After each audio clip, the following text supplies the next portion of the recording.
The first principle of financial management is this: spend less than you earn. Learn the difference between assets and liability. How do I save money when what I'm earning is not even enough to cover up my expenses? Asset is anything that is bringing money to you, and liability is anything that is taking money away from your pocket. Watch this video to the end. My name is Rosemary.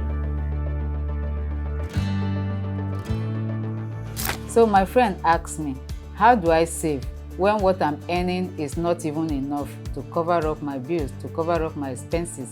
And I told her, if you have a saved up amount of money, it affords you an opportunity to invest in whatever you want to do, or whatever investment that you have seen. It could be short-term investment, it could be long-term investment. But if you don't even have any money saved up, you don't have any money anywhere, then you don't stand a chance at all. You don't stand any chance of any investments because you have no money. People may bring ideas to you, opportunity may come to you, but you are not ready. But when an opportunity meets with preparation, the result is massive. And when I convinced her that it is good, it is important to save, she now asks, okay, how do I save?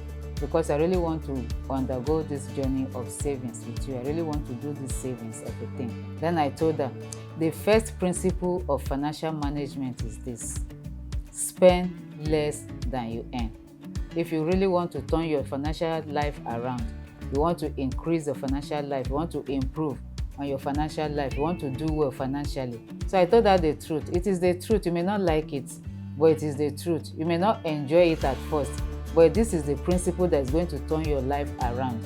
If what you are earning is not enough, why don't you use a principle, follow a principle that is going to turn your financial life around? So if you want to turn it around, you want to change it, you want to change your outcome, the first thing to do is to change the way you do things by keeping a percentage out of that money. It may not be enough, may not be much, but a percentage of that money is supposed to be set aside.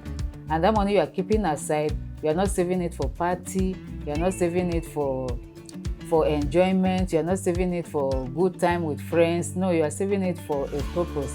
And the purpose for saving that money is for investment. It could be short term and it could be long term, like I said earlier. So you are saving your 10%. And I told her to save at least 10% of all the income that is coming to you, of all the money that comes to you throughout the month.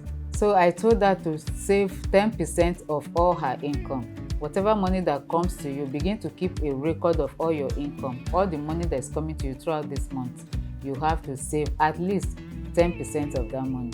And if you can even do more than 10%, then do it, because you are on a journey and you need to make a sacrifice. You need to make some sacrifices. Not something that is detrimental to your health. I'm not asking you not to eat. I'm not asking you not to go to work because you don't have a transport. No, that's not what I'm saying. But I'm saying that the essence is try to manage yourself to see whether this thing you are doing is going to change your life or not. So you need to give it a try and see how it goes.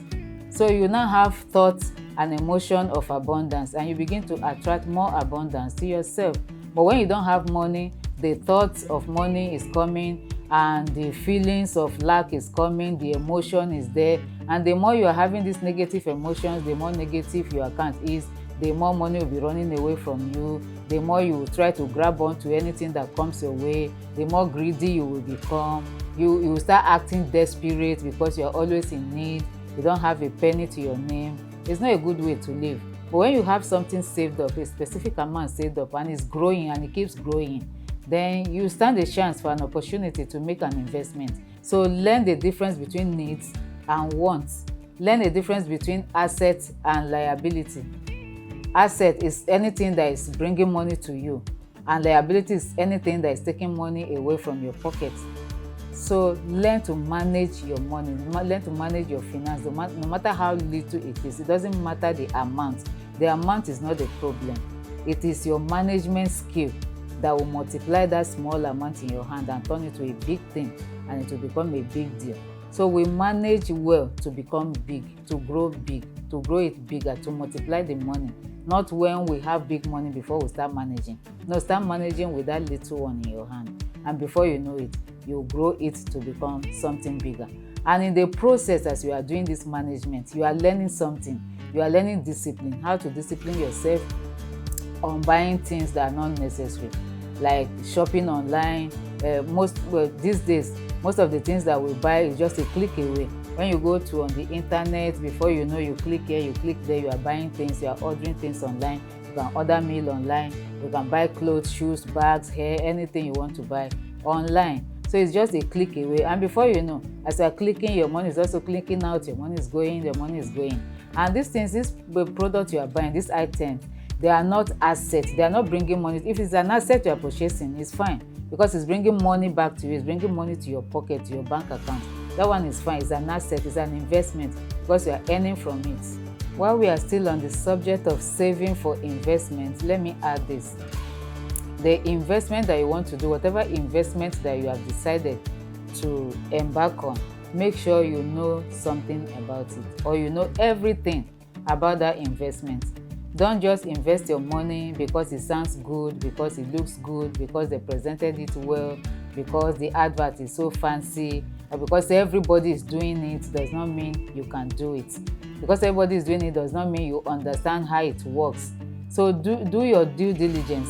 Learn everything you need to know about investment before putting your money into it, because you are making sacrifices, you are avoiding so many things, you are disciplining yourself to keep this money that is not even enough for you to spend, and you are saving up for an investment. It won't be nice for you to come and just lose it at once in the investment market. No, it won't be good.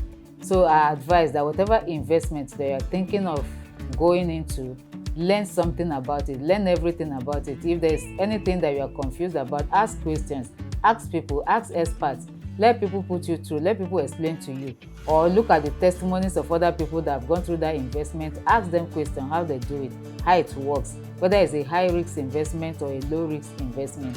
So you need to know all this information before putting your money in any investment. So that is an additional advice for you. So now let me tell you how I manage my own money, what I do with my income, how I've disciplined myself to be living like this, and to also be managing my finances, because I'm also on this journey of financial independence. So what I do is I try to live on 70% of my income, so that the remaining 30% I'm putting it for a worthy cause, for something different. So I don't spend everything that comes to me. I spend only 70% of my income on myself. So let me tell you what I do with the remaining 30%. 10% of that portion goes to church or charity or tithe. As a Christian, I'm a Christian, so I pay tithe. I don't have problem paying my tithe in the church. So I pay my tithe, 10% of all my income as a tithe in the church. So the second 10% out of this 30% that I'm keeping aside is for active capital. I call it active capital. It's money that I put into investment, I put it into business, into something that's going to earn me profit on top of it. So the money is not just coming back to me, but it's coming back with an interest. It's coming back with a profit. While salary is good, salary is nice, salary can only earn you a living, but profit can make you a fortune. Yeah, profit can make you a fortune, while salary can earn you a living. So salary is good. It's from the salary that you set aside some percentage that you're going to start earning profit on top of it, when you use that 10% as a capital for a business, as a capital for an investment, as a capital for something that's going to yield interest or profit back to you. Then the last and the remaining 10% out of that 30%, I use that one for passive income. I call it passive capital, because it's going to bring me passive income. I don't need to be involved in the activity that is going on there, so it's passive to me. So I let someone else use my money, like financial institution. I save the money with them, and at the end of the year, I'm earning a profit, I'm earning an interest. How do you make money from this kind of an investment? Is through compound interest, what we call compound interest in accounting. And what is compound interest? It is when you reinvest both the capital and the interest on it back into the same business. Then you turn it over again, you reinvest the capital and the interest on it back into the business. You continue to reinvest the capital plus the interest. You continue to use another interest, you add it up.